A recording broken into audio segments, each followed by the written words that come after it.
ರಾಜ್ಯ ಕಾಂಗ್ರೆಸ್ ಸರ್ಕಾರ ಮೊನ್ನೆ ವಿಧಾನಸಭೆಯಲ್ಲಿ ತಂದಂತ ಒಂದು ಮಾರಕ ತಿದ್ದುಪಡಿಯ ವಿರುದ್ಧ ನಾವು ಇವತ್ತೆಲ್ಲ ಪ್ರತಿಭಟನೆ ಮಾಡ್ತಾ ಇದ್ದೇವೆ. ತಮಗೆಲ್ಲ ಗೊತ್ತಿರುವಂತೆ ನಾವು ಅಂಬೇಡ್ಕರ್ ಅವರ ಸಂವಿಧಾನ ಪಾಲನೆ ಮಾಡ್ತೇವೆ ಅಂತೇಳಿ ಸಿದ್ದರಾಮಯ್ಯ ಸಾಹೇಬರು ಅನೇಕ ಸಾರಿ ಹೇಳ್ತಾ ಇದ್ದಾರೆ.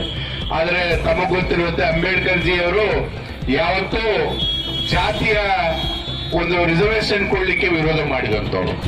ಜಾತಿಯ ಬೇಸಿಸ್ ಮೇಲೆ ರಿಸರ್ವೇಶನ್ ಬರಬಾರದು ಅಂತ ಪ್ರತಿಪಾದನೆ ಮಾಡಿ ಸಂವಿಧಾನದಲ್ಲೇ ಅದಿದೆ. ಅದು ಗೊತ್ತಿದ್ರು ಇವತ್ತು 4% ಬ್ಯಾಕ್ವರ್ಡ್ ಜನಾಂಗದಲ್ಲಿ BCA ಜನಾಂಗಕ್ಕೆ ಮೀಸಲಿರ್ತದ. ಇವತ್ತು ತಾವೇನು ನಾವು ಬ್ಯಾಕ್ವರ್ಡ್ ಚಾಂಪಿಯನ್ ಅಂತ ಇದ್ದಾರೆ. ಆ ಬ್ಯಾಕ್ವರ್ಡ್ ಜನಾಂಗಕ್ಕೆ ಅನ್ಯಾಯ ಮಾಡುವಂತ ಕೆಲಸ ಇಡೀ ದೇಶದಲ್ಲಿ ಮಾತ್ರ ಅಲ್ಲ, ರಾಜ್ಯದಲ್ಲಿ ಮತ್ತು ಇಡೀ ರಾಜಕಾರಣದಲ್ಲಿ ಯಾರಾದರೂ ಮಾಡಿದ್ರೆ ಅದು ಸನ್ಮಾನ್ಯ ಮುಖ್ಯಮಂತ್ರಿಗಳು ಮಾಡಿದ್ದಾರೆ ಅಂತ ಹೇಳಿಕ್ಕೆ ಬಯಸ್ತೇನೆ. ಇವತ್ತು ಧರ್ಮ ಆಧಾರಿತವಾಗಿರ್ತಕ್ಕಂಥ ಮೀಸಲಾತಿಯನ್ನು ಸಂವಿಧಾನದಲ್ಲಿ ಕೂಡ ಇಲ್ಲ.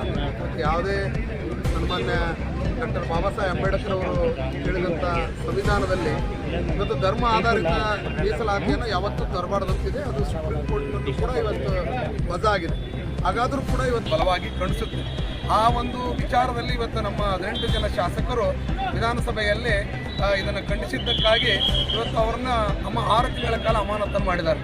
ಇವತ್ತು ಅಮಾನತು ಮಾಡಿರೋದು ಕೂಡ ಅತ್ಯಂತ ಕಾನೂನು ಬಾಹಿರವಾಗಿ. ಅದು 6 ತಿಂಗಳ ಕಾಲ ಅವರು ಯಾವುದೇ ವಿಧಾನಸೌಧದಲ್ಲಿ ನಡೀತಕ್ಕಂಥ ಚಟುವಟಿಕೆಯಲ್ಲಿ ಭಾಗವಹಿಸುವಂತಿಲ್ಲ, ಸದನದಲ್ಲಿ ಭಾಗವಹಿಸುವಂತಿಲ್ಲ.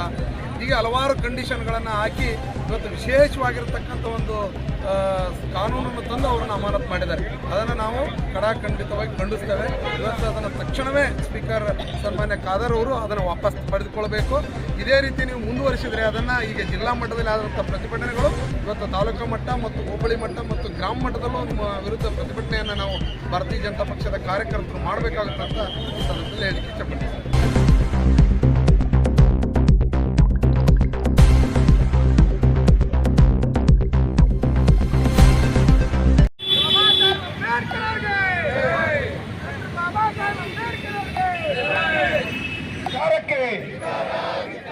ಹಿಂದೂ ವಿರೋಧಿ ಕಾಂಗ್ರೆಸ್ ಸರ್ಕಾರಕ್ಕೆ, ದಲಿತ ವಿರೋಧಿ ಕಾಂಗ್ರೆಸ್ ಸರ್ಕಾರಕ್ಕೆ ಭಾರತ್ ಮಾತಾ ಕಿ, ಭ್ರಷ್ಟ ಸಿದ್ದರಾಮಯ್ಯನವರಿಗೆ